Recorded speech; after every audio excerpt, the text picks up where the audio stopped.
watched any of my videos and you see me get the honeycomb out, you probably wonder, how does he turn it and get it into honey? So what I have is a fruit press. This thing holds about 2 gallons, maybe 2.5. It's kind of filtered, but then I also put another filter inside, a 5-gallon filter. I'll put the honeycomb in.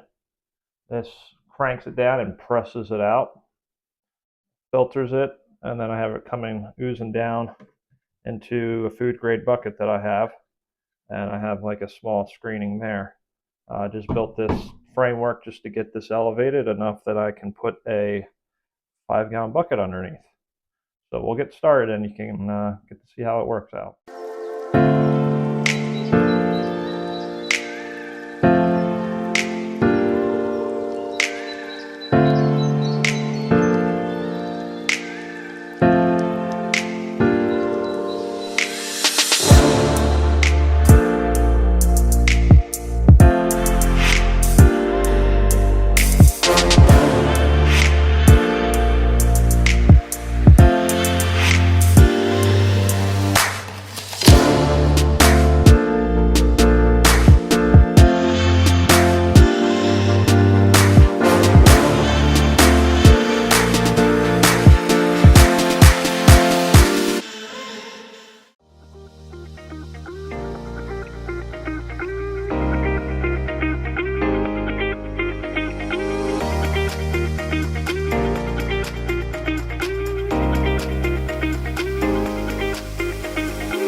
All right, so I put as much honeycomb as I could. Some of this stuff is dry because it's sat for a couple weeks. Now, I can't remember where I got this fruit press, but on it, it says EJ Wok, W-O-K. Now, I'm not sponsored by them, so you know. I bought this several years back.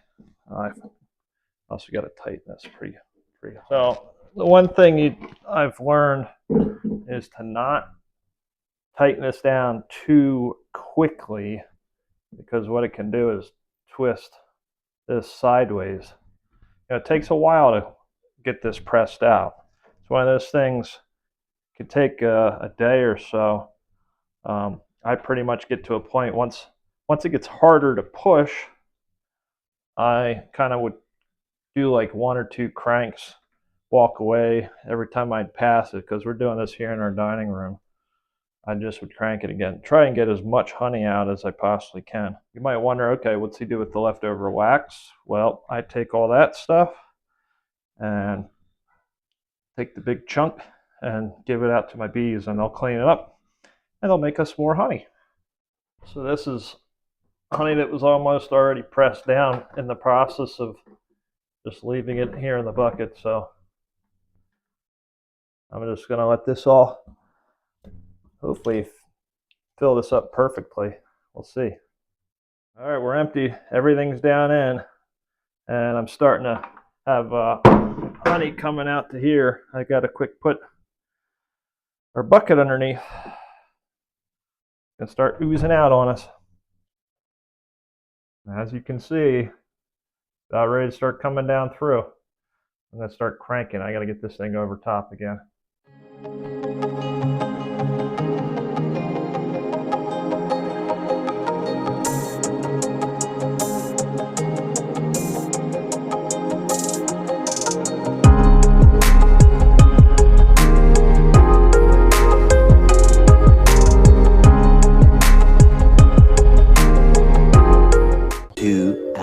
Later. So it's been several hours. We were off doing some other stuff. Came back. It's really not dripping much anymore, but it's probably, I don't know, an inch or so up in here. I just cranked a little bit more, but I'm just going to press it down more. Like I said earlier, you know, it's nothing that you're racing through, because if I push too hard, it starts going sideways a little bit, and I don't want to do that. I just want it to slowly ooze out. If you guys want, you could join us and see what the 5-gallon bucket looks like that we sat outside. We'll go check that out real quick.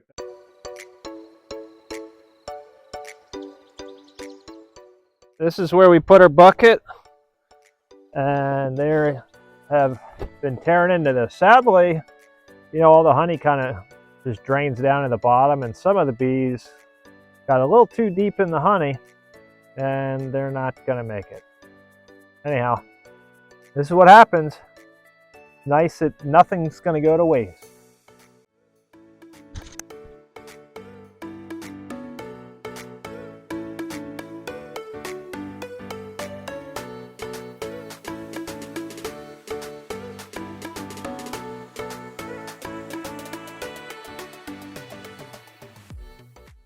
Well, after you've seen all that stuff, obviously this is going to take a little while for all this honey to ooze out and go into here.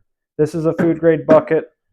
You can't really see it, but on the other side there I have the valve that opens and closes, and we can fill up our jars. Basically, in short, that's how it's done. That's how we do it. Once this is pressed out, I'm not getting any more honey out. I'll just take all that wax that has any extra honey. I'll take that outside, put that out where the bees can clean it up, and then we'll hold on to the wax, and someday we're going to melt it all down. So hope this is helpful for you. So appreciate you joining us. Thanks for watching.